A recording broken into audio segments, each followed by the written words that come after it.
পটুয়াখালীর কুয়াকাটায় নির্মাণাধীন হোটেল সান মেরিনা এই হোটেলের অংশীদার হিসেবে পরিচয় দিয়ে ফেসবুকে পোস্ট দিয়েছিলেন সরকারি কর্ম কমিশনের চেয়ারম্যানের সাবেক গাড়ি চালক সৈয়দ আবেদ আলী।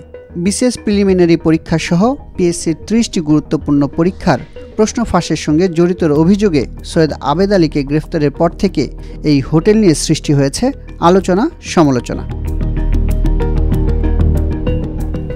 গত 18 মে ফেসবুকে আবেদ আলী লিখেন, সান মেরিনা হোটেলের ভিত্তিপ্রস্তর স্থাপন করা হলো, আজীবন থাকার ব্যবস্থা এবং হোটেলের মালিকানা অর্জনে শেয়ার কিনতে যোগাযোগ করতে আহ্বান জানান তিনি।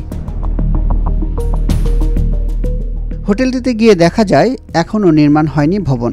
সামনের অংশে শ্রমিকদের জন্য টিন শেড দিয়ে রুম তৈরি করা হলেও খালি পড়ে আছে জমি, আর হোটেল নকশার ছবি দিয়ে টাঙানো হয়েছে সাইনবোর্ড। এই হোটেলের মালিককে সেটি জানা যায় কর্মচারীদের কাছ থেকে।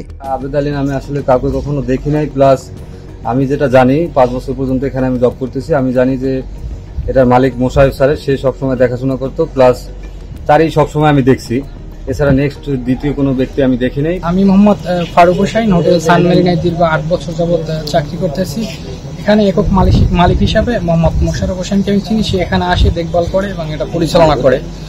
তো কালকে আমি একটি বিষয় ফেসবুকে দেখতে পেলাম, আবেদ আলী নামে এক ব্যক্তি উনি এটার মালিকানা দাবি করে ফেসবুকে একটি পোস্ট করছে, যেটা আসলে সম্পূর্ণই একটি প্রতারণা। অনুসন্ধানে বেরিয়ে আসে এই হোটেলের মূল মালিক মোহাম্মদ মোশাররফ হোসেন। তিনি আবাসিক হোটেল নির্মাণের জন্য কুয়াকাটা পৌরসভার 7 নং ওয়ার্ডের পাঞ্জুপাড়ায় 40% জমি কিনেন 2010 সালে।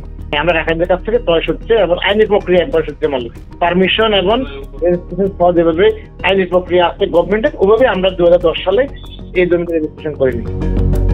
মোশাররফ হোসেন আরও জানান, ফেসবুকে আবেদ আলীর পোস্টটি তার নজরে এসেছে, আইনানুগ ব্যবস্থা নেওয়ার কথাও জানান তিনি। বিষয়টা গতকালকে যখন জানতে পারলাম ফেসবুকের মাধ্যমে যে মিস্টার আবেদ আলী নামে এক লোক আমাদের হোটেলের মালিকানা দাবি করে সে ফেসবুকে পোস্ট করেছে, পরবর্তীতে আমি আমার লোকজনের সাথে খবর নিয়ে দেখলাম যে কুয়াকাটাতে নাকি আজ থেকে 1-2 মাস আগে এই ধরনের একটা লোক আসছে আমাদের জমির সামনে এসে।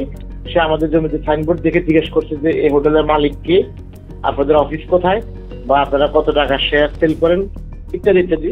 তখন আমাদের হোটেলের যে দায়িত্বপ্রাপ্ত যে ছিল সে বলছে যে আপনি আমাদের একটা লিফলেট নিয়ে যান, আমাদের হেড অফিস ঢাকাতে যোগাযোগ করলে আপনি বিস্তারিত জানতে পারবেন, বা হোটেল শেয়ার কিনতে চাইলে ওখান থেকে আপনার শেয়ার কিনতে হবে।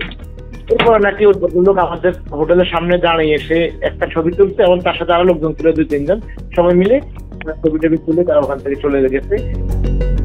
আবেদ আলীর বাড়ি মাদারীপুর জেলার ডাসার উপজেলায় অবস্থিত। তার বাবার নাম আব্দুর রহমান মীর।